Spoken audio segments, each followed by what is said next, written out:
The fluorescent lights of Romano's bistro hummed their usual tired song at 11 p.m., casting everything in that sickly yellow glow that made even the most expensive dishes look cheap. My feet screamed inside my worn sneakers, the same pair I'd been wearing for 8 months because new ones weren't in the budget.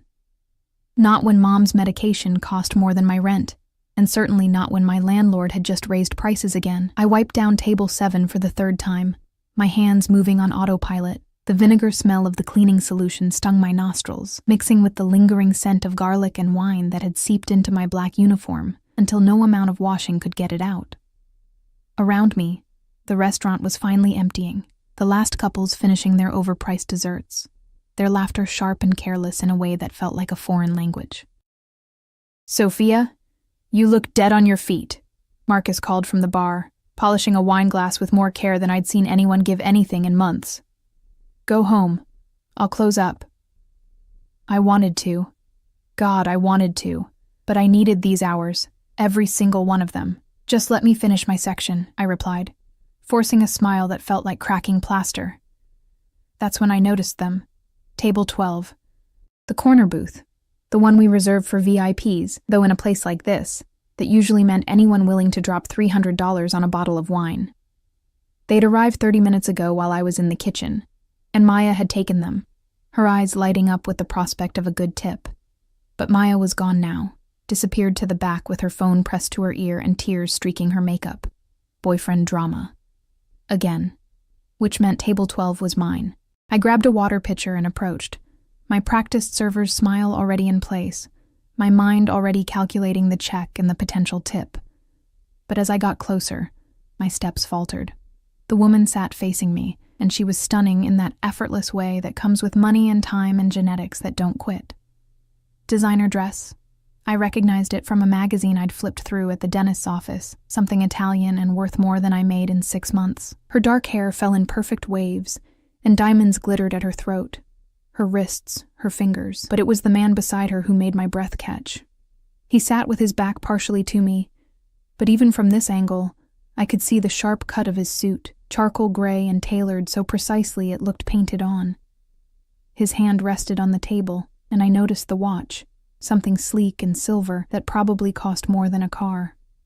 No, scratch that. More than a house. The scent reached me before I reached them. Expensive cologne, cedar and something darker, mixed with the woman's perfume, sweet and cloying.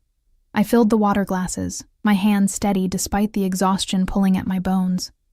The woman didn't glance at me. Most of them never did. To people like her, servers were furniture that occasionally moved and spoke. But then I heard it. Her laugh, too loud, too bright, laced with wine and something else. Cruelty, maybe. Not like he'll ever find out. He's too busy playing king of his little empire to notice what his wife does. The man beside her chuckled, low and conspiratorial, his hand slid across the table, covering hers. I should have walked away, should have returned to the kitchen and let them finish their affair, because that's clearly what this was. In peace, but I'd always had terrible timing. As I turned, my elbow caught the edge of the water pitcher. Everything happened in slow motion, and too fast all at once. The pitcher tipped. Water cascaded across the table, flooding over the pristine white tablecloth, soaking the bread basket, and, horror of all horrors, splashing directly onto the woman's lap. She shrieked, literally shrieked, her chair scraping back as she jumped up, water streaming down her designer dress. "You stupid, clumsy!"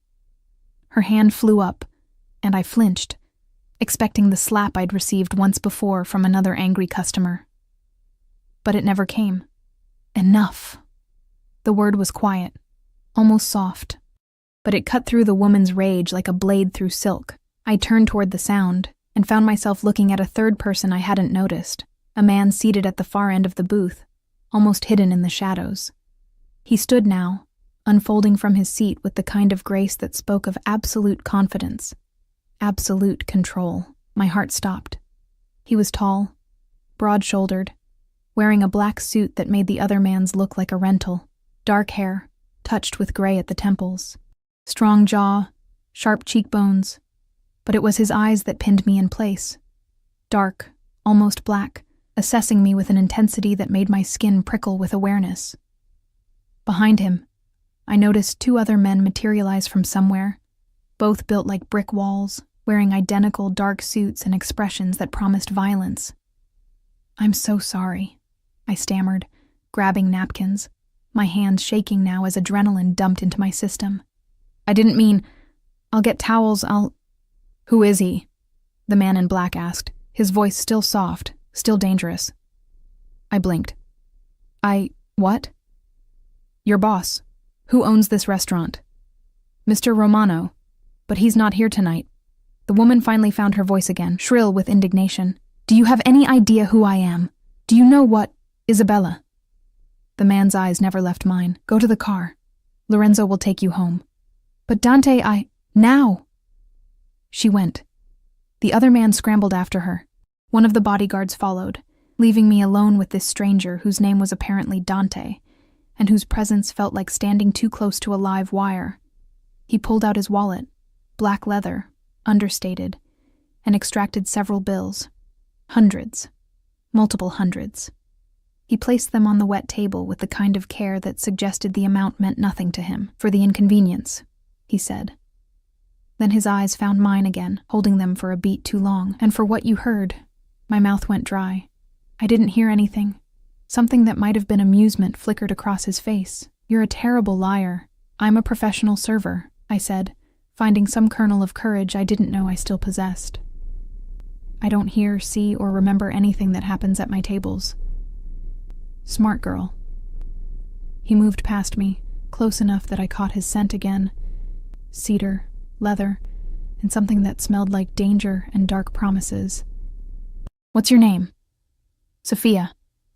He paused at the edge of the booth. "Sophia," he repeated, like he was testing how it felt in his mouth. "Be more careful, Sophia. Accidents can be dangerous. It wasn't a threat.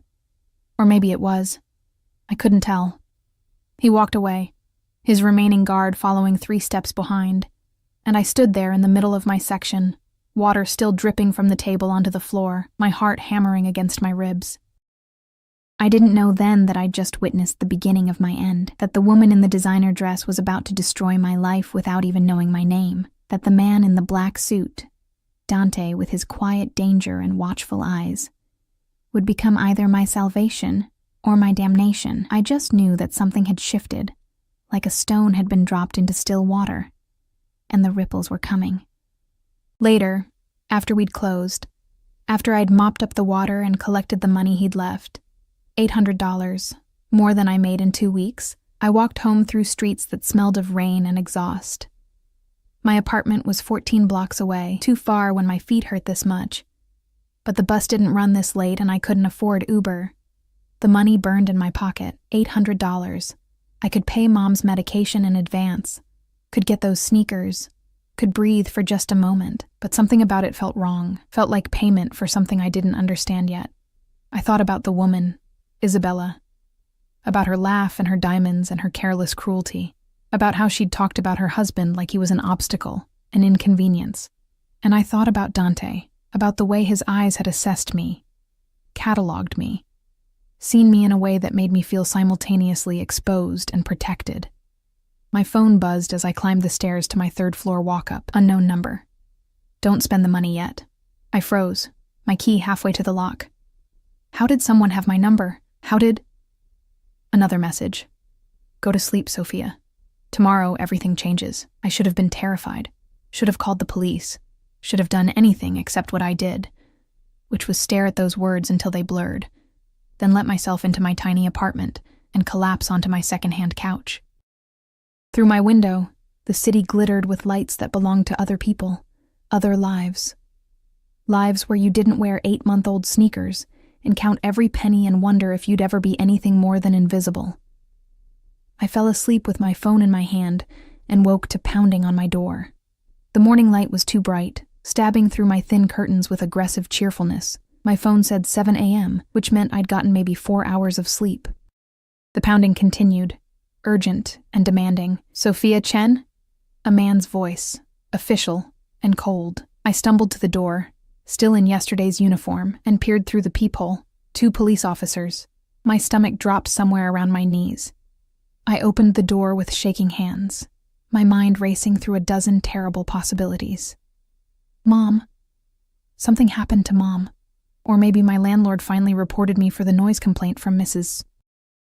Chen downstairs, even though that had been months ago, and… Sophia Chen?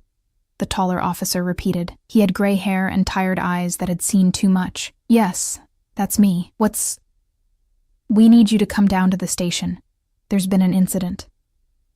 The word incident hung in the air like smoke. What kind of incident? I haven't done anything. We're not arresting you, the shorter officer said, younger, with a kinder face. We just need to ask you some questions about last night. About an event at Romano's bistro. The table, the water, Isabella and her affair, and Dante. I need to call my mom, I said, my voice sounding far away. She'll worry if I don't check in. They waited while I grabbed my phone, my keys, my purse. I texted Mom a lie about picking up an extra shift, hating myself for it, but knowing the truth would only make her panic. She had enough to worry about with her heart condition without adding police stations to the list. The ride downtown happened in a blur. They put me in an interview room, not a cell, they emphasized, just a room, with fluorescent lights that made my exhaustion feel like a physical weight pressing down on my skull. The walls were beige, scuffed, decorated with nothing except a mirror that I knew was a window on the other side. I'd watched enough crime shows to know what that meant. Detective Morris introduced himself with a handshake that was surprisingly gentle. He was maybe 50, with dark skin, graying beard, and an expression that somehow managed to be both stern and sympathetic. You're not in trouble, Miss Chen, he said, settling into the chair across from me. We just need to understand what you saw last night. I didn't see anything, I said automatically, remembering Dante's words, for what you heard. You were working table 12, is that correct? Yes, but only at the end of the night. Maya had them initially, but she had to step away, so What time did you approach the table? I tried to remember, my exhausted brain struggling to piece together the timeline. Around 11, maybe a little after. We were closing soon. Detective Morris slid a photograph across the table. Isabella. Same perfect hair, same diamonds. But this time her face was frozen in a candid shot, unaware of the camera. Do you recognize this woman? My mouth went dry. She was at the table, the one I spilled water on. And did you hear her say anything? Anything at all about her personal life, her relationships? The temperature in the room seemed to drop 10 degrees. I don't listen to customers' private conversations. Ms. Chen, this woman was found dead this morning. The room tilted. I gripped the edge of the table, my knuckles white. What? Her name was Isabella Castellano, wife of Dante Castellano, who I'm sure you've heard of, even if you don't follow the news closely. I hadn't. But the way Detective Morris said the name, the weight he gave it, told me everything I needed to know. She was killed in her home sometime between midnight and 3 a.m. Professional hit.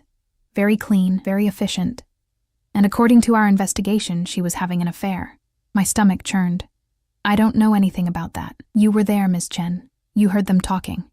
Table 12. Isabella Castellano and Marco De Luca. He slid another photo across, the man who'd been sitting beside her.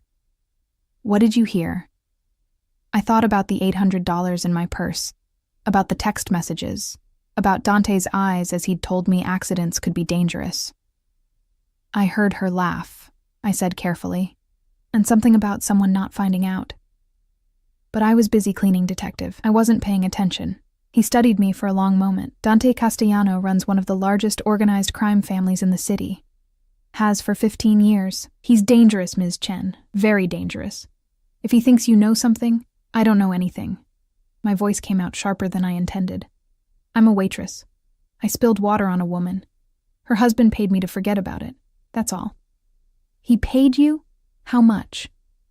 I hesitated. $800. Detective Morris's eyebrows rose. That's a lot of money for spilling water. He's rich. I wrapped my arms around myself, suddenly cold despite the stuffy room. Maybe he tips big. Or maybe he's buying your silence. Silence about what? A affair I barely noticed? I have 10 tables a night, detective. I don't have the energy to memorize everyone's drama. He leaned back in his chair, watching me with those tired, knowing eyes. Here's what I think happened, Ms. Chen.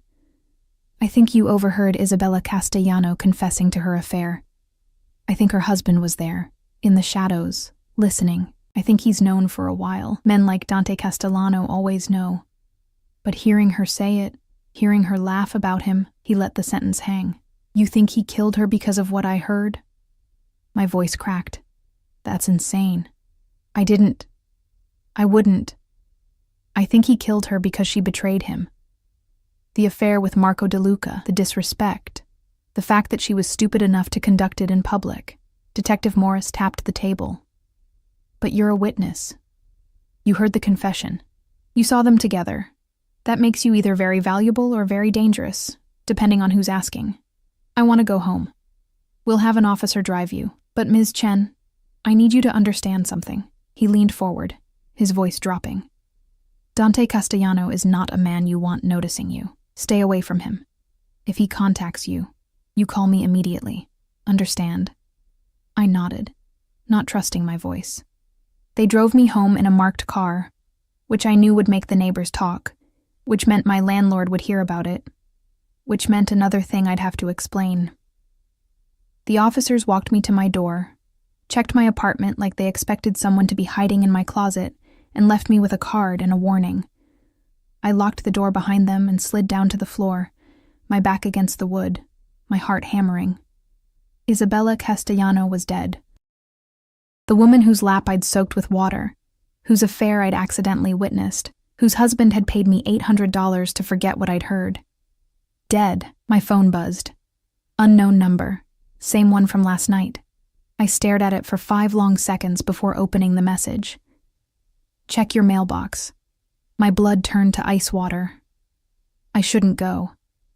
I should call Detective Morris right now. Should tell him about the texts, the strange messages, the fact that someone was clearly watching me. Instead, I found myself walking down the 3 flights of stairs on legs that felt like water.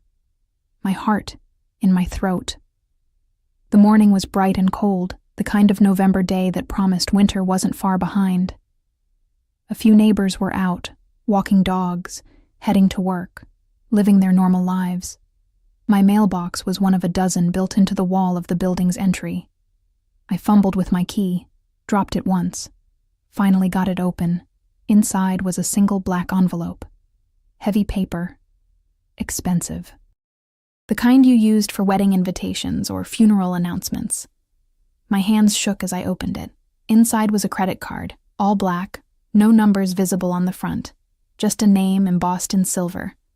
Sophia Chen. And a note, handwritten in sharp, elegant script, for your trouble. Use it wisely. Someone will be in touch. No signature, no explanation. I turned the card over.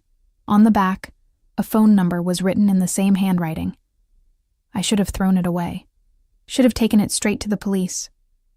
Should have done literally anything except what I did, which was stand there in my building's entryway, holding a credit card that probably had no limit, from a man who just lost his wife under suspicious circumstances, a man who was apparently a crime lord, a man whose eyes I couldn't stop seeing every time I closed my own. Sophia?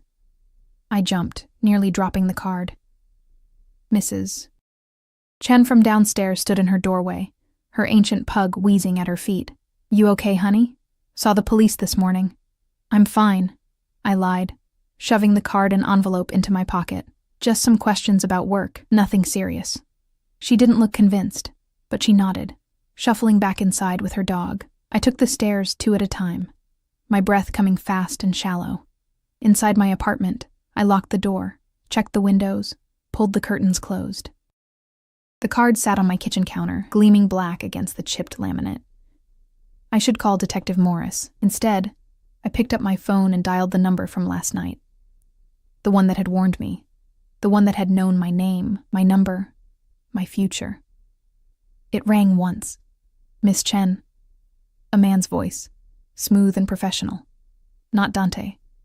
I trust you received the gift. Who are you? My name is Vincent. I work for Mr. Castellano. He wants to meet with you. I already met him. Last night. He wants to meet with you properly. Tonight, 8 p.m. A car will pick you up.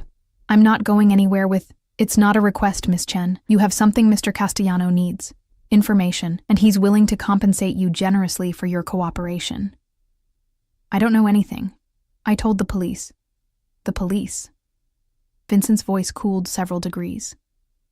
Yes, we're aware of your conversation with Detective Morris, which is precisely why Mr. Castellano needs to speak with you.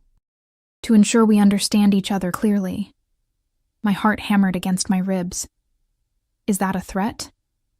It's an invitation. One you'd be wise to accept. Mr. Castellano is not accustomed to being refused. The line went dead.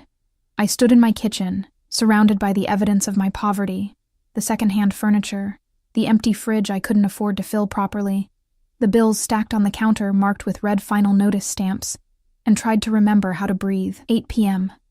A car. A meeting with a man who ran a crime family. A man whose wife had died hours after I'd spilled water on her lap. I looked at the black card again, picked it up. The weight of it felt wrong, felt like a chain disguised as a gift. My phone rang. Mom. I answered, forcing cheerfulness into my voice. Hey, Mom. Sophia, sweetheart, I know you said you picked up an extra shift, but I'm worried. You sound tired. I'm okay. Just a long night. You're working too hard, baby. You need to take care of yourself. I closed my eyes against the burn of tears. Take care of myself. With what money? With what time? With what energy? I know, Mom. I will. I promise.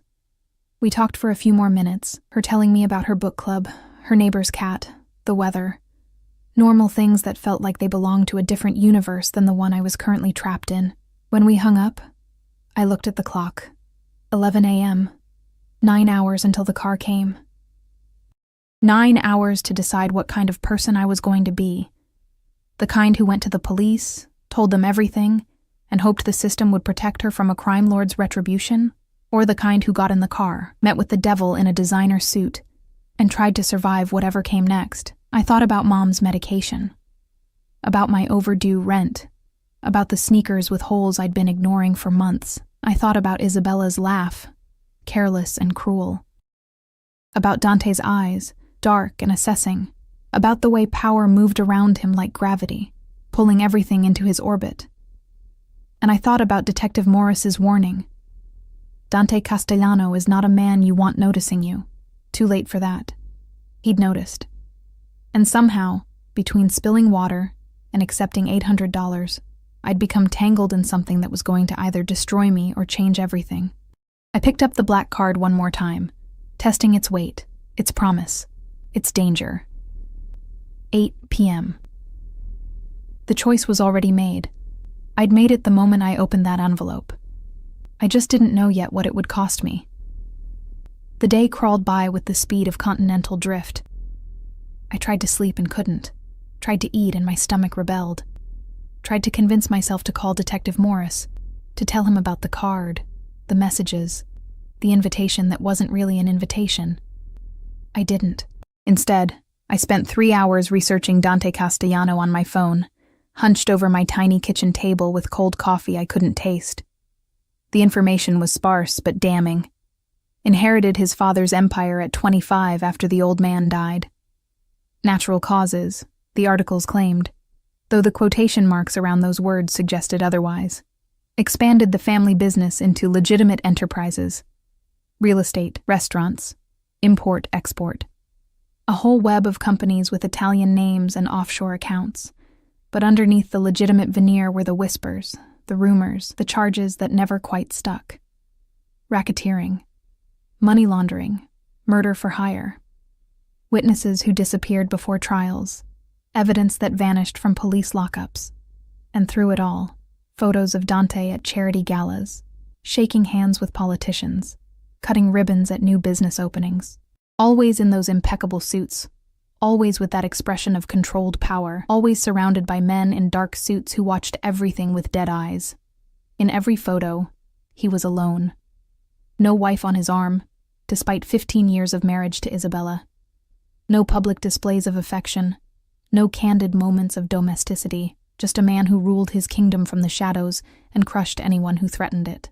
I found one article from 3 years ago, a puff piece in a business magazine about his real estate ventures. The photo showed him in his office, all dark wood and leather and floor-to-ceiling windows overlooking the city. He wasn't smiling, but there was something in his eyes that the camera had caught, something that looked almost like loneliness.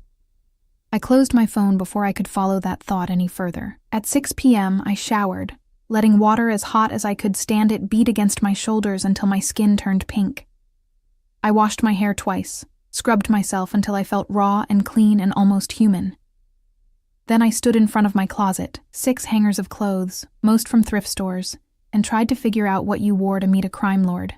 I settled on the only dress I owned that wasn't my work uniform. Black, simple, hitting just above my knees. I'd bought it 2 years ago for a job interview that never panned out. It was a little loose now. I'd lost weight I couldn't afford to lose. But it was clean and professional, and didn't scream terrified waitress in over her head. I left my hair down, applied minimal makeup with hands that shook. No jewelry except the small gold studs Mom had given me for my 18th birthday. In the mirror, I looked pale, scared, young. 24, but feeling about 16. The black card sat on my counter where I'd left it. I picked it up, slid it into my purse alongside my driver's license, my phone, my keys, and the pepper spray I'd bought after a guy followed me home from work 6 months ago. Like pepper spray would help against men who made people disappear. At 7:55 p.m., my phone buzzed. The car is outside. I looked out my window. A black SUV sat at the curb, tinted windows reflecting the streetlights. As I watched, a man in a dark suit emerged from the driver's side, his eyes scanning the street with professional efficiency. This was it. The moment where I could still choose differently. Could stay in my apartment, call the police, let the system try to protect me. I thought about Mom's medication running out in 3 days, about the eviction notice I'd received yesterday and shoved in a drawer because I couldn't deal with one more crisis. About the way Isabella had laughed, careless and cruel, because money insulated her from consequences, until it didn't. I grabbed my coat and walked down the stairs before I could change my mind. The driver opened the door as I approached. He was maybe 40, built like he ate nails for breakfast, with a scar bisecting his left eyebrow. Miss Chen. Not a question, a confirmation. I slid into the back seat. The interior smelled like leather, and that same cedar scent I remembered from Dante. The windows were so darkly tinted I could barely see out. The driver got in without another word. We pulled away from the curb smoothly, merging into evening traffic. "Where are we going?" I asked, hating how small my voice sounded. Mr. Castellano's home, of course. Not a restaurant or an office.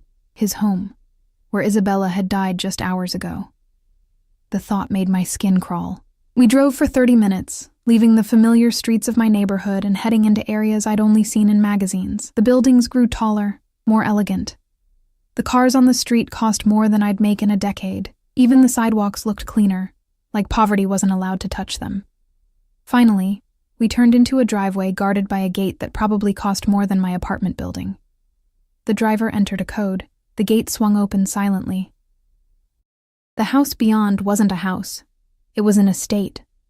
3 stories of pale stone and dark windows, lit from below by subtle landscape lighting that made it look like something from a Gothic novel. Manicured lawns stretched in every direction, and I could see the glimmer of a pool in the back. This was where Isabella had lived, had died.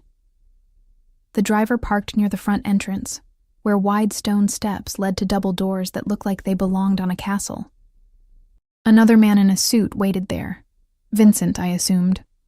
Older than the driver, maybe 50, with silver hair and the bearing of someone who'd spent a lifetime managing dangerous people. "Miss Chen," he greeted me as I climbed out. His voice matched the one from the phone. "Thank you for coming. Did I have a choice?" A flicker of something, amusement, respect, crossed his face. "There's always a choice, Miss Chen. You made yours when you kept the card." He led me inside, and I tried not to gape like a tourist. The entry hall was all marble and crystal, with a staircase that curved up to the second floor. Artwork hung on the walls, real artwork. the kind you saw in museums. Everything was cream and gold and whisper-quiet wealth. "Mr. Castellano is in his study," Vincent said, guiding me down a hallway lined with more artwork. "He's looking forward to speaking with you."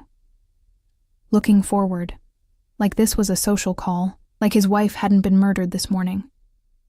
Vincent stopped at a heavy wooden door, knocked twice, then opened it without waiting for a response. The study was exactly like the photo I'd seen online. Dark wood, leather furniture, floor-to-ceiling windows showing the city lights sprawled below like captured stars. A massive desk dominated one end of the room, and behind it, Dante Castellano stood with his back to us, hands in his pockets, staring out at the view. He wore black again, seemed to be his signature. Even from behind, he radiated that same controlled power, that sense of being the most dangerous thing in any room. "Miss Chen, sir," Vincent announced, then withdrew, closing the door with a soft click, leaving me alone with him. For a long moment, neither of us moved. I could hear my heartbeat in my ears, could feel the weight of the silence pressing down. Then he turned. Those eyes found mine immediately, dark and assessing. In the soft lighting of the study, I could see more details. The fine lines at the corners of his eyes, the shadow of stubble along his jaw, the way his shoulders filled out his suit with the kind of build that came from discipline, not a gym membership. "Sophia," he said, and somehow my name sounded different in his mouth, more substantial. "Thank you for coming. You didn't give me much choice. Vincent can be persuasive." He moved toward a bar cart near the windows. "Drink?" "No, thank you." He poured himself something amber, whiskey, probably, and took a measured sip. The silence stretched again, and I realized he was waiting for me to break it. A test, maybe, or just the confidence of a man who never had to fill empty air. I refused to squirm, refused to look away. Finally, he spoke. "You spoke with Detective Morris this morning. He said your wife was murdered. My wife was executed." His voice remained calm, matter of fact. "There's a difference. One implies passion, surprise. The other implies judgment." The temperature in the room seemed to drop. "Did you kill her?" He took another sip of whiskey. "No, I don't kill my own betrayals, Sophia. I have people for that." I couldn't tell if he was joking. The thought that he might not be made my stomach turn. "But you knew," I said, "about the affair. You were there last night." "I've known for 6 months. Isabella was never subtle." He moved to stand behind his desk, creating a barrier between us. "The affair with Marco De Luca was simply the most recent. There were others before him. Then why stay married? Why tolerate it?" His smile was cold. "Because marriage, in my world, is a business arrangement." Isabella understood this. She came from the Moretti family, brought connections, legitimacy. What she did with her time was her concern, as long as she remained discreet. She wasn't discreet last night. No. His eyes pinned me. She wasn't. "Which brings us to you, Sophia Chen, 24 years old, waitress at Romano's Bistro for 3 years. Mother with a heart condition requiring expensive medication. Rent 3 months overdue. Student loans you'll never pay off." My breath caught. "How do you—" "I know everything about everyone who enters my life," he interrupted smoothly. "It's how I've survived this long. And you, Sophia, have entered my life at a very inconvenient moment. I didn't ask to." "No, you didn't. You spilled water. A simple accident. But accidents have consequences." He set down his glass with a soft clink. "You heard my wife confess to an affair. You saw her with her lover. And hours later, she was killed. The police believe I'm responsible, though they can't prove it. They also believe you're a witness, which makes you either valuable or dangerous." "I don't know anything," I said, the words automatic now. "You know she was having an affair. You know she spoke carelessly. You know I was there, in the shadows, listening." He leaned forward slightly, his hands flat on the desk. "The question is, what will you do with that knowledge?" "I'll forget it. Just like you paid me to. $800 isn't enough to buy permanent silence. Then how much is?" The question hung between us, sharp and dangerous. Dante studied me for a long moment, his expression unreadable. Then he reached into his desk drawer and pulled out a folder. He slid it across the polished surface toward me. "Come here." I moved forward on legs that felt disconnected from my body. Opened the folder. Inside were documents, medical bills, Mom's bills, with her name and diagnosis and the crushing totals that kept me up at night. My rent statements marked overdue, my student loan summary showing a balance that would take 20 years to repay, and beneath all of that, a single sheet of paper, a check made out to me. Blank amount line, just waiting for a number. "I don't understand," I whispered. "I'm offering you a choice," Dante said, his voice low and compelling. "Option 1. You take that check, fill in any amount you want, and walk away. Your mother's medical bills will be paid. Your debts will disappear.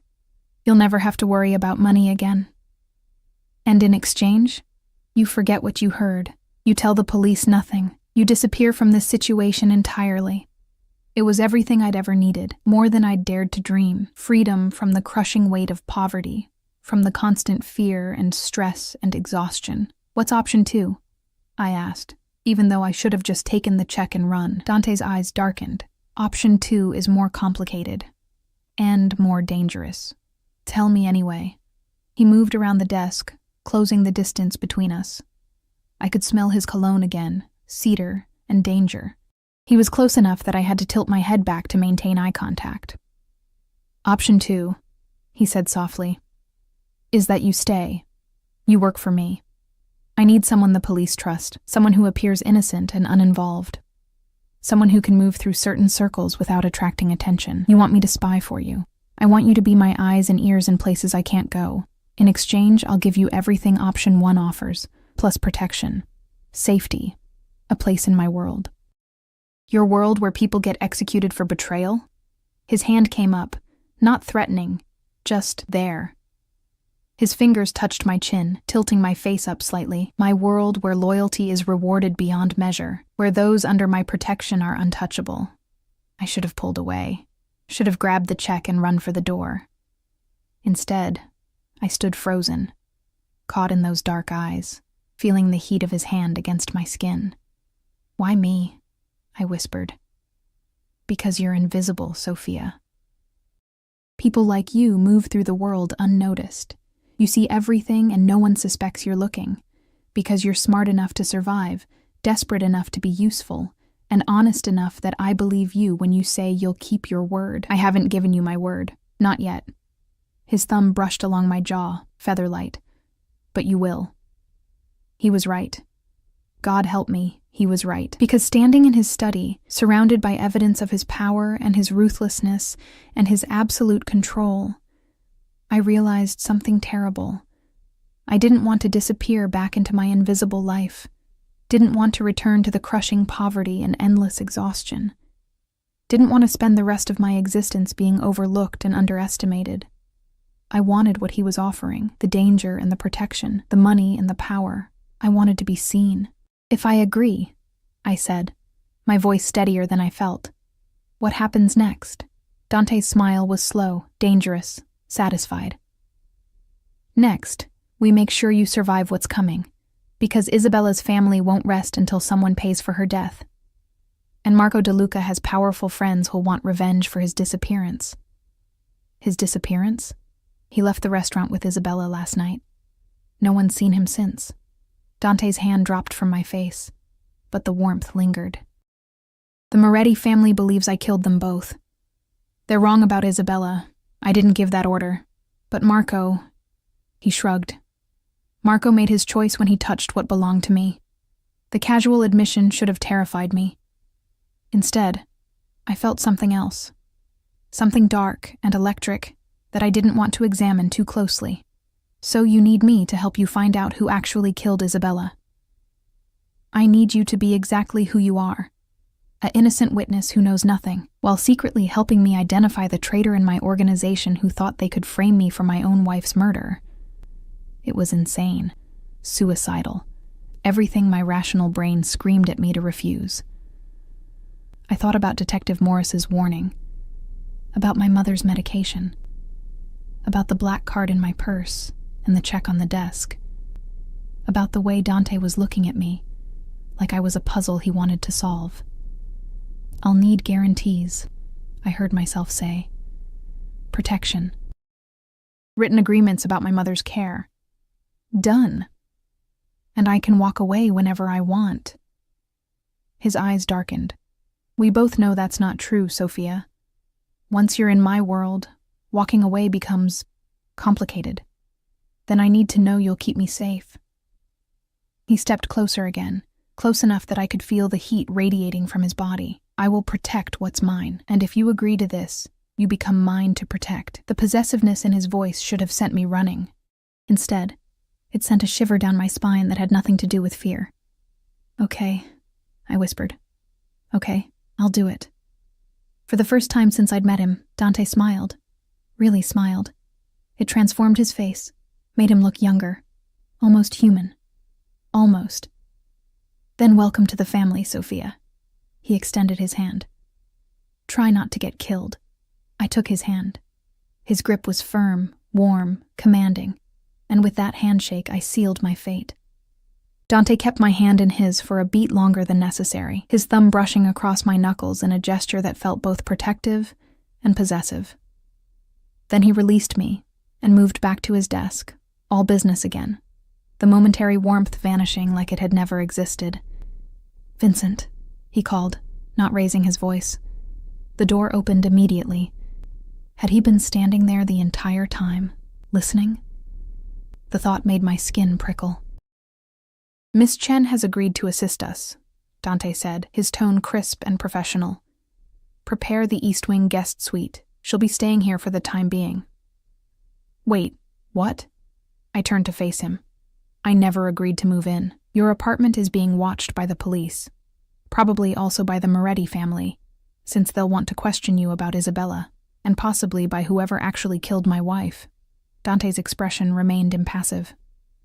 "You'll be safer here, where I can control who has access to you. I have to work. I have responsibilities. You quit your job an hour ago. Vincent called Romano's on your behalf. Personal emergency. Family illness. They understood." Anger flared hot in my chest. "You had no right."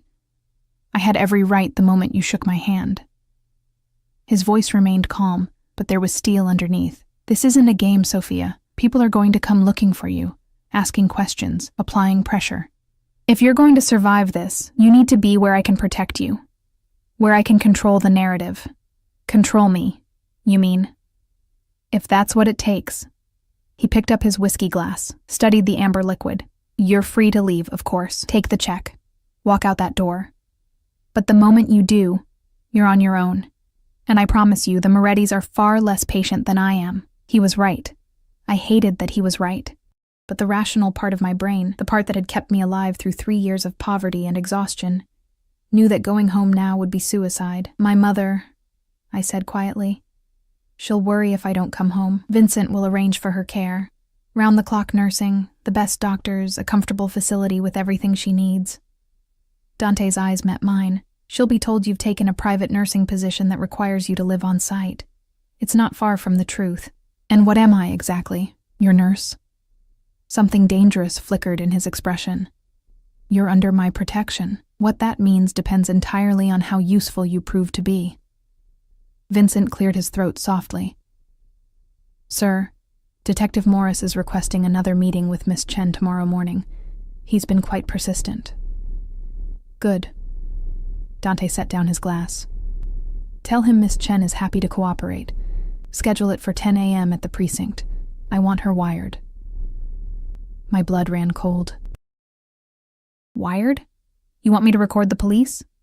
I want to know what they know, what they suspect, what leverage they think they have." He moved toward me again, and I fought the urge to step back.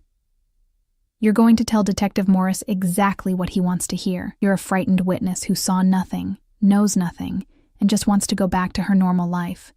You'll be convincing because it's mostly true. And the wire? Insurance. So I know you're not actually working with them against me." The implication stung. "You don't trust me." "I don't trust anyone, Sophia. It's why I'm still alive." His hand came up to my face again, this time cupping my cheek with surprising gentleness. "But I want to trust you. Show me I can." The touch sent heat through my body, unwanted and undeniable. I pulled back, needing distance, needing to think clearly. What happens after the meeting? After Vincent will bring you back here. We'll review what the detective said, identify any threats, and plan our next move. Dante's hand dropped.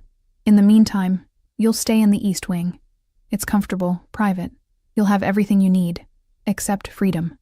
Freedom is overrated. His smile was sharp. Safety, on the other hand, is priceless. Vincent led me through the mansion, up the curved staircase, and down a long hallway lined with more artwork and antiques that probably cost more than my entire neighborhood. The East Wing was separate from the main house, connected by a glass walkway that overlooked the gardens below. Mr. Castellano values his privacy, Vincent explained as we walked. The East Wing is used for trusted guests. You'll have your own suite, bathroom, small sitting room. Meals can be delivered, or you're welcome to use the main kitchen. Am I allowed to leave? Vincent's expression remained neutral. You're not a prisoner, Miss Chen, but I would advise against wandering the grounds alone, especially at night. Security can be overzealous with strangers. Translation: leave without permission and get shot. The suite was bigger than my entire apartment. Cream walls, plush carpeting, a 4-poster bed that looked like something from a movie. French doors led to a private balcony overlooking the city. The bathroom had heated floors and a shower with 6 different heads. Your belongings are being collected from your apartment as we speak, Vincent said. They'll arrive within the hour. If you need anything else, there's an intercom by the bed. Press 3 and you'll reach the main house. He left me alone, closing the door with a soft click. I stood in the middle of the room, my heart racing, my mind spinning. What had I done? 24 hours ago, I was a waitress worrying about rent. Now I was living in a crime lord's mansion, preparing to wear a wire to a police interview, tangled in a murder I didn't commit, but couldn't escape. My phone buzzed. Unknown number. Again. Sleep well, Sophia. Tomorrow changes everything. Dante. Had to be. The man who now controlled my life, my safety, my future. I wanted to throw the phone across the room. Instead, I set it carefully on the nightstand and walked to the French doors. The city spread below like a carpet of lights, beautiful and cold, and full of people living their ordinary lives. People who didn't know the darkness that moved beneath the surface. The deals made in shadows, the lives bought and sold, the casual violence that kept empires running. I pressed my forehead against the cool glass and tried not to think about how easy it had been to say yes. How little resistance I'd put up before agreeing to enter Dante's world. How part of me, a part I didn't want to acknowledge, had been waiting for someone like him to see me, to value me, to make me matter, even if mattering meant becoming complicit in things I'd spent my life trying to avoid. A soft knock interrupted my thoughts. I opened the door to find a young woman holding several shopping bags, designer labels visible even from a distance. Mr. Castellano thought you might need some things, she said shyly. Italian accent, maybe early 20s. Clothes, toiletries. He had me guess your size. Thank you, but please. She pressed the bags into my hands. He'll be angry if you refuse, and trust me, you don't want that. She disappeared before I could respond. I set the bags on the bed and opened them one by one. Designer clothes, all in my size. How had he known? Including underwear that probably cost more than my weekly grocery budget. Expensive skincare products, makeup, perfume. Everything carefully chosen, perfectly coordinated. Everything designed to transform me from invisible waitress into something else. Someone else. Someone who belonged in his world. I should have been furious at the presumption, the control. Instead, I found myself holding up a black dress, silk probably, judging by the weight, and wondering what I'd look like wearing it. Wondering what Dante would think when he saw me in it. I shoved the thought away and focused on unpacking. My own clothes arrived an hour later, looking shabby and worn next to the designer pieces. I hung them in the massive closet anyway, needing something familiar. Something that remembered who I used to be. Sleep didn't come easy. I lay in the enormous bed, surrounded by luxury I'd never imagined, and thought about Mom. Was she okay? Did she believe the story about the nursing position? Would she be safe? Would any of us be safe when this was over? Sometime after midnight, I heard voices outside. I crept to the French doors and peered out. Below, in the gardens, Dante stood with 3 men I didn't recognize. The conversation looked intense, hands gesturing sharply, bodies tense. One of the men pulled out his phone, showed Dante something. Even from this distance, I could see Dante's expression darken. He looked up suddenly, his gaze finding my window with unerring accuracy. Even in the darkness, even at this distance, I felt the weight of his attention. He said something to the men, then walked toward the house, disappearing from view. My heart hammered as I scrambled back to bed, pulling the covers up like a child hiding from monsters. But the monster didn't come. The mansion remained silent. Eventually, exhaustion dragged me under. I woke to sunrise painting the room gold, and Vincent knocking on my door. "Miss Chen, breakfast in 30 minutes. Then we prepare for your meeting with Detective Morris." The wire was smaller than I expected. A tiny microphone that attached beneath my bra strap, nearly invisible under clothing. A recording device the size of a credit card tucked into the lining of my purse. "The detective will likely sweep you for recording devices," Vincent explained, showing me how everything worked. "These are high-grade, nearly undetectable, but if he finds them, we have plausible deniability. You can claim you were recording for your own protection. And if he doesn't believe me, then you'll have bigger problems than a wire." Vincent's expression remained neutral. "Mr. Castellano will be listening in real time. If things go wrong, if you're in danger, say the word medication, and we'll extract you immediately." "Extract me? From a police station?" "Mr. Castellano has resources you can't imagine, Miss Chen. Trust that he'll protect his investments." His investments, not his allies, not his friends, his property. The ride to the precinct happened in tense silence. I wore one of the designer outfits, dark jeans, a cream blouse, a leather jacket that probably cost more than my car. I looked put together, professional, like someone who had their life under control, like someone who wasn't about to lie to the police while wearing a wire for a crime boss. Detective Morris met me in the same interview room as yesterday. He looked more tired, if that was possible, with dark circles under his eyes and coffee stains on his shirt. "Thank you for coming in, Miss Chen." He gestured to the chair across from him. "I know this must be difficult. I just want to help however I can." My voice came out steady, convincing. "Isabella seemed like a nice woman. What happened to her is terrible." He studied me for a long moment. "You're wearing different clothes today. Nice ones." My heart skipped.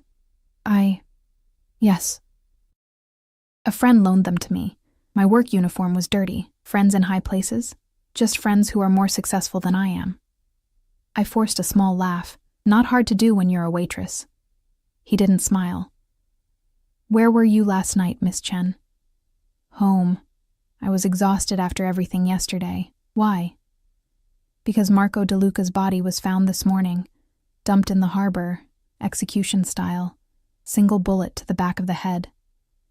His eyes never left my face. "You were the last person to see him and Isabella Castellano alive, besides whoever killed them." The room tilted.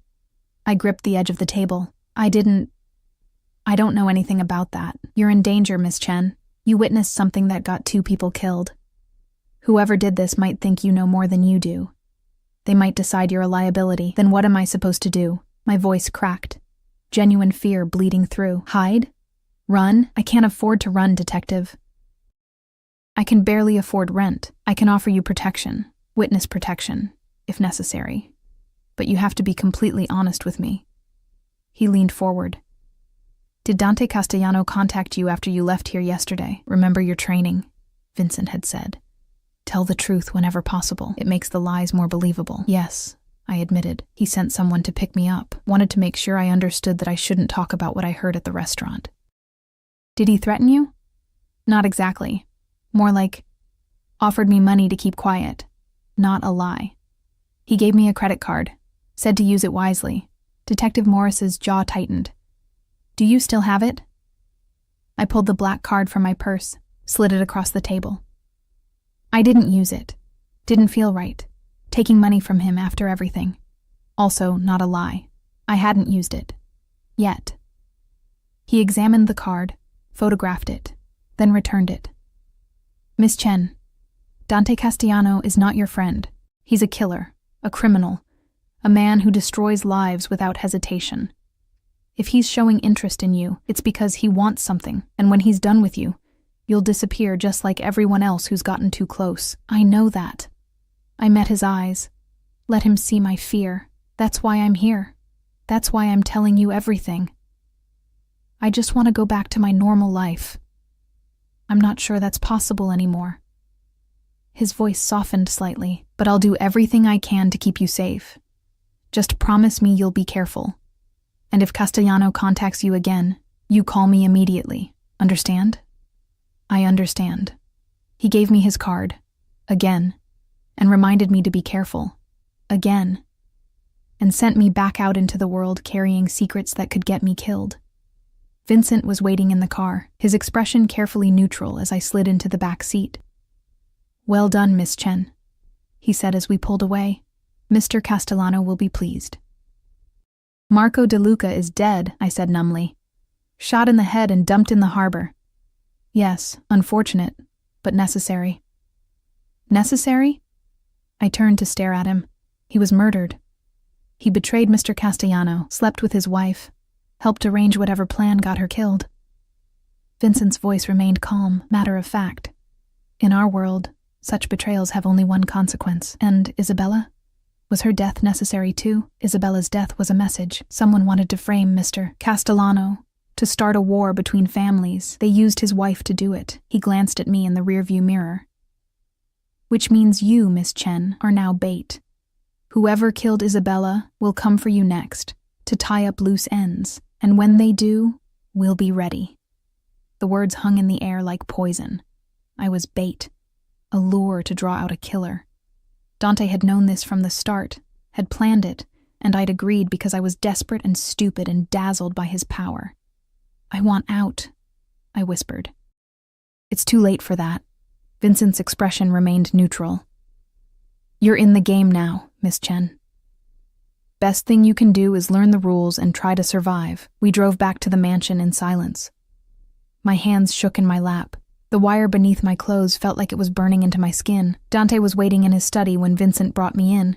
He stood by the windows again, hands in his pockets, the sun backlighting him like some dark angel. You did well, he said without turning around. The detective suspects nothing. Marco De Luca is dead. Yes. Did you kill him? He turned then, his expression unreadable. Does it matter? Yes, it matters. I moved further into the room, anger overriding fear. You used me. Made me bait without telling me. Put me in danger without warning me. I told you this would be dangerous. His voice remained calm.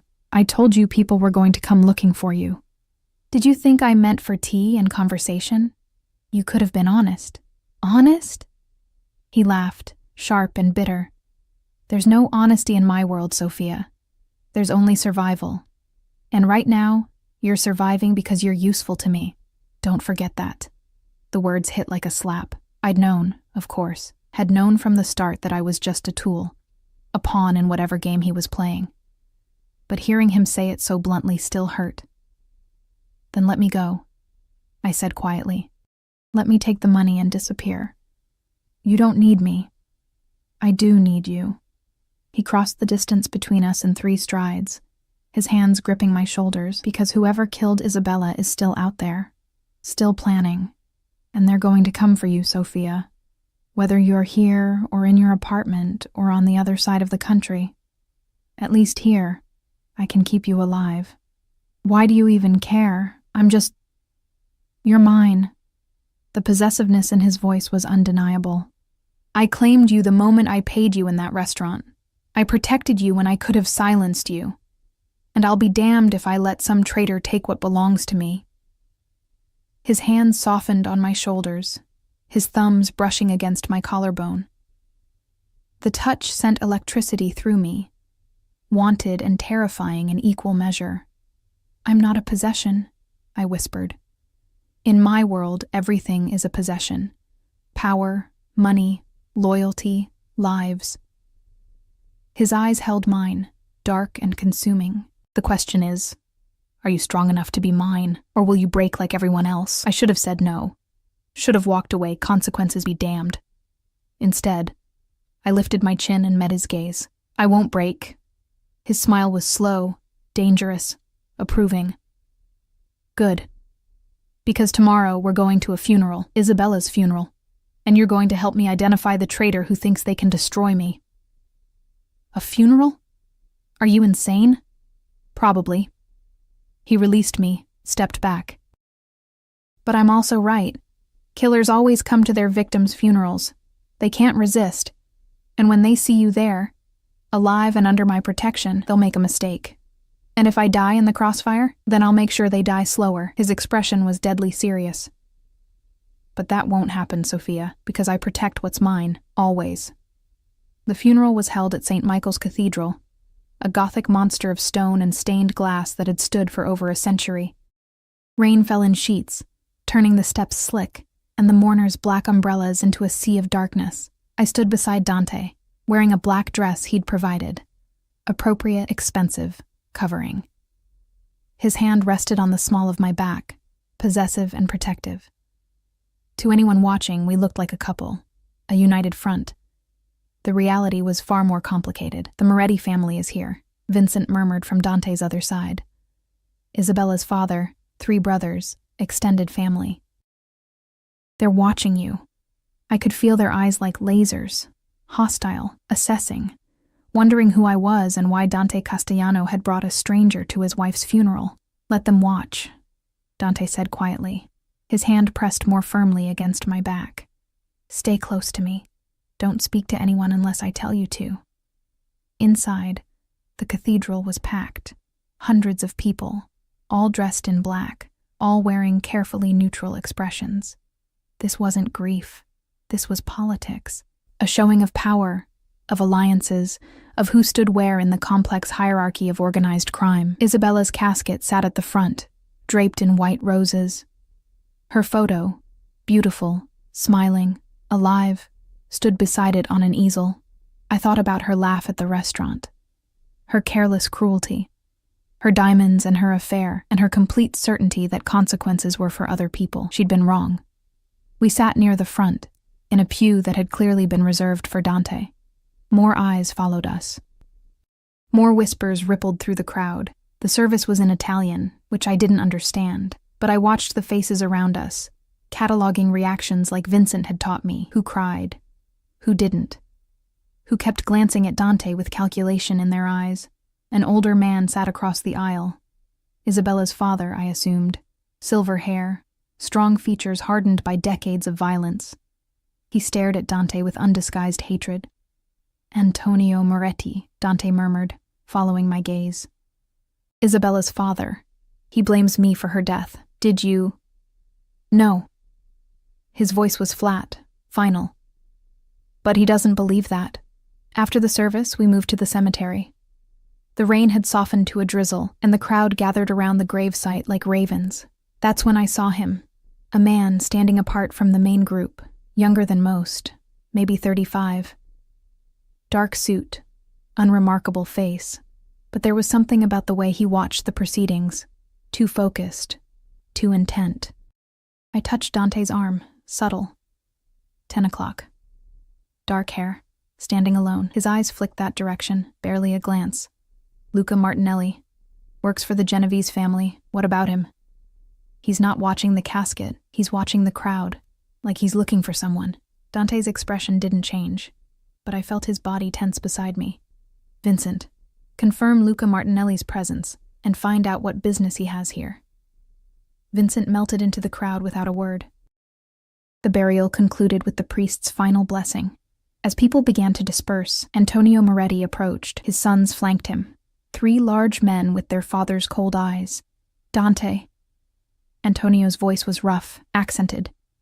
You have the nerve to come here, to bring your whore to my daughter's funeral. I flinched, but Dante's hand tightened on my back, keeping me still. Antonio, my condolences on your loss. Dante's tone was respectful but firm. Isabella was my wife. I had every right to be here. Your wife. Antonio spat the words. You neglected her, humiliated her, drove her into another man's arms, and then you killed her for it. I didn't kill Isabella. Someone wanted me to believe I should have. Someone wanted to start a war between our families. Dante's eyes hardened. The question is, who benefits from that war? You speak in riddles while my daughter lies in the ground. Your daughter was having an affair with Marco De Luca, Dante interrupted, his voice cutting. Did you know? Did you approve? Because Marco had connections to the Genovese family, and the Genovese would love to see our families destroy each other. Antonio's face reddened. You dare accuse— I accuse no one. Yet, Dante's gaze swept the crowd, but I will find who killed Isabella. And when I do, there won't be a hole deep enough for them to hide. Vincent reappeared at Dante's elbow. Sir, we need to leave. Now. The urgency in his voice sent adrenaline spiking through me. Dante must have heard it too, because he nodded once, then guided me away from Antonio and his sons. What's wrong? I whispered as we walked quickly toward the waiting car. Luca Martinelli left 5 minutes ago. Made a phone call first. Vincent opened the door, practically shoving me inside. We think he was reporting your presence here. The car door slammed. Dante slid in beside me, Vincent in front with the driver. We pulled away from the cemetery with controlled speed, fast enough to escape, slow enough not to attract attention. Reporting to who? I asked, my heart hammering. That's what we need to find out. Dante pulled out his phone, made a call. Sal, I need surveillance on Luca Martinelli. Everything. Phone records, bank accounts, who he's meeting with. I want to know what he had for breakfast. He paused, listening. Yes. Now. He ended the call and turned to me. His expression was unreadable, but something in his eyes had softened. Are you all right?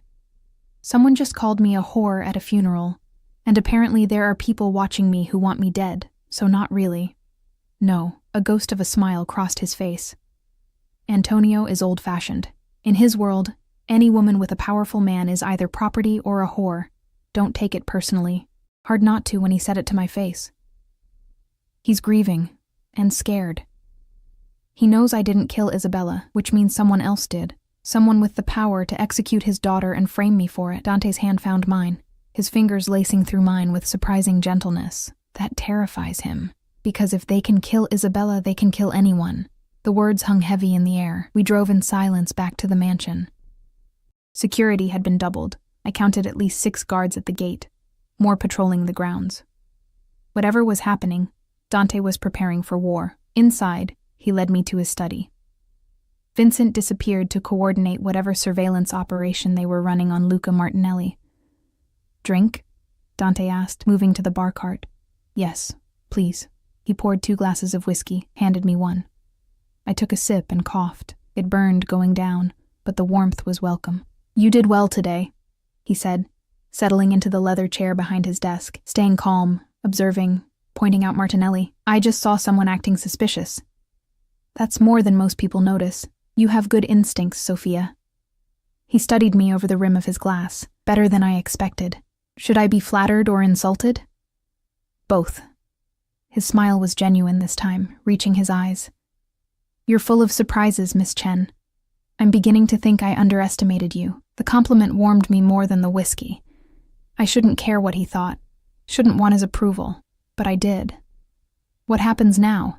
I asked. Now we wait. See what the surveillance on Martinelli reveals. See who else makes a move. He set down his glass. And you stay close to me. No leaving the grounds without escorts. No phone calls except to your mother, and those I'll monitor. You don't trust me. I'm starting to. But trust in my world is earned slowly and lost instantly. His eyes held mine. You've proven you can observe, can think strategically, but I need to know you won't break when things get worse. Worse than people wanting to kill me? Much worse. He stood, moved around the desk. The Morettis are planning revenge. The Genovese family is making moves. And whoever killed Isabella is still out there, waiting for the right moment to finish what they started. He stopped in front of me, close enough that I had to tilt my head back to maintain eye contact.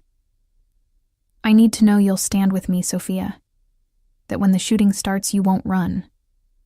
And if I do run, then you'll die alone instead of protected.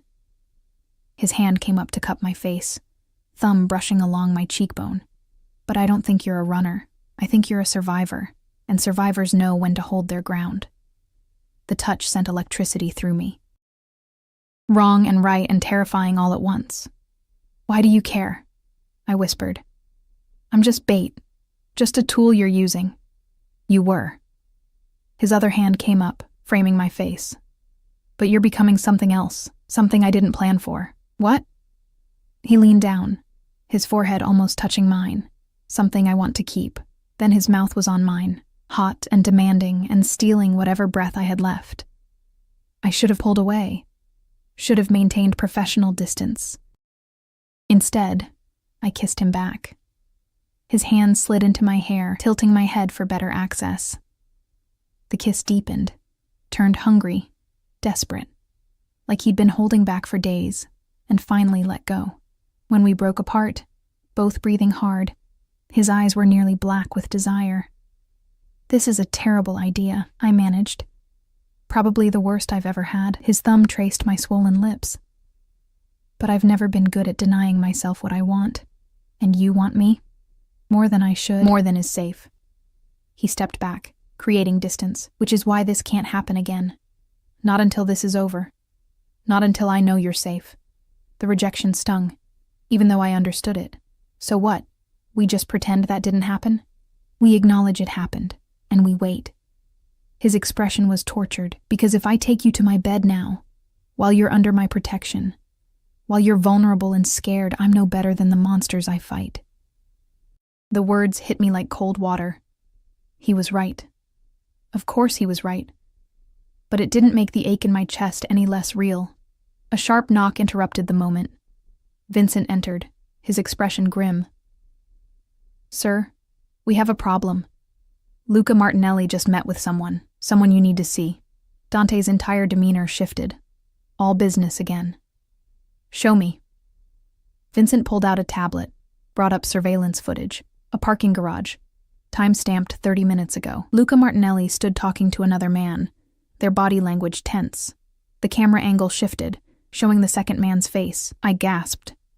It was Detective Morris. Your police detective is working with the Genovese family, Vincent said flatly. Has been for months, according to our sources. He's the one who convinced Isabella to be more public with her affair, knowing it would force your hand. The room spun. Detective Morris, the man who'd warned me about Dante, who'd offered protection, who I'd worn a wire for. He was the traitor. He set everything up, I whispered. The meeting at the restaurant where I'd see them, the investigation pointing at you, all of it. And he probably gave the kill order on Isabella when the affair didn't provoke the response he wanted. Dante's voice was ice. He needed a war. Needed the families fighting each other so the Genovese could move in and take over. But why target me? Because you're the witness, the innocent bystander who saw too much. Dante's eyes met mine. He kept you close to monitor what you knew. And when he realized I was protecting you, he had to decide, use you to get to me, or eliminate you as a liability. My phone buzzed. Unknown number. Miss Chen, this is Detective Morris. We need to talk. Privately, tonight. I have information about Dante Castellano that could save your life. Dante read over my shoulder, his expression darkening. He's making his move. Trying to separate you from my protection. What do I do? You agree to meet him. Dante's smile was cold. And we end this. 3 hours later, I stood in the parking lot of an abandoned warehouse on the waterfront. The location Detective Morris had chosen. Isolated, dark, perfect for whatever he had planned. I wasn't alone, though he didn't know that. Vincent and 6 other guards were positioned around the perimeter. Dante himself waited in a car 50 yards away, watching through surveillance equipment. And I wore a wire. This time, for real. Detective Morris appeared from the shadows, looking tired and desperate. Miss Chen, thank you for coming. You said you had information. I do. He glanced around nervously. Dante Castellano is planning to kill you. Tonight. I have proof. You're lying. I kept my voice steady. You're the one who set everything up. The affair, Isabella's murder, all of it. His expression shifted. The tiredness vanished, replaced by cold calculation. So he told you. He didn't have to. I figured it out myself. I took a step back. You wanted a war between the families. Used Isabella, used me, killed anyone who got in your way. Smart girl. He pulled out a gun, casual and terrifying. Smarter than I gave you credit for. Unfortunately, that makes you even more dangerous. You're going to kill me? Here? Now, I'm going to make it look like Castellano did it. One more victim. One more reason for the Morettis to declare war. He raised the gun. Nothing personal, Miss Chen. Just business. Like Isabella? She was always going to die, too stupid, too indiscreet. But her death served a purpose. His finger moved to the trigger, as will yours. The shot rang out before he could fire. Detective Morris staggered, looking down at the red bloom spreading across his chest. He fell to his knees, the gun clattering from his hand. Dante stepped from the shadows, his own weapon lowered. Behind him, Vincent and the guards materialized like ghosts. You made a mistake, Detective, Dante said, approaching the dying man. You touched what was mine. Morris coughed blood. The Genovese will come for you. Let them. Dante crouched beside him. I'll send them to join you. He fired again. Morris collapsed, dead before he hit the ground. Then Dante was turning to me, pulling me against his chest, his hands running over my body, checking for injuries. Are you hurt? Did he touch you? I'm fine. My voice shook. You killed him. He was going to kill you. His arms tightened.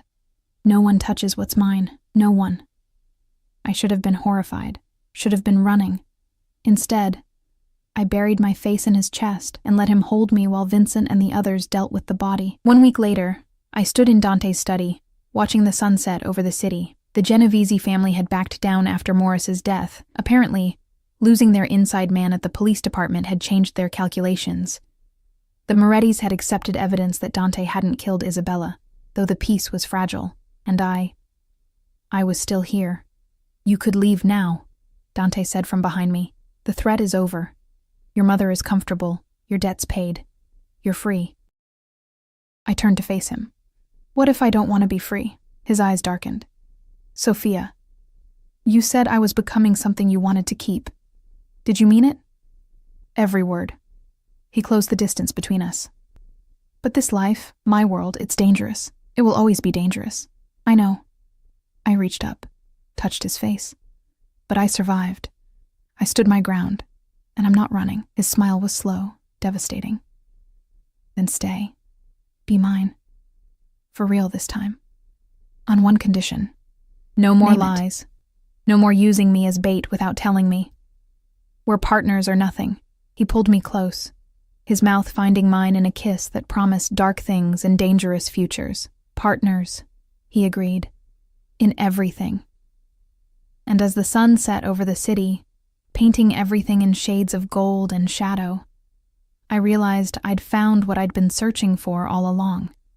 Not safety, not freedom, but someone who saw me, valued me, would burn the world down to keep me. Someone who made me matter.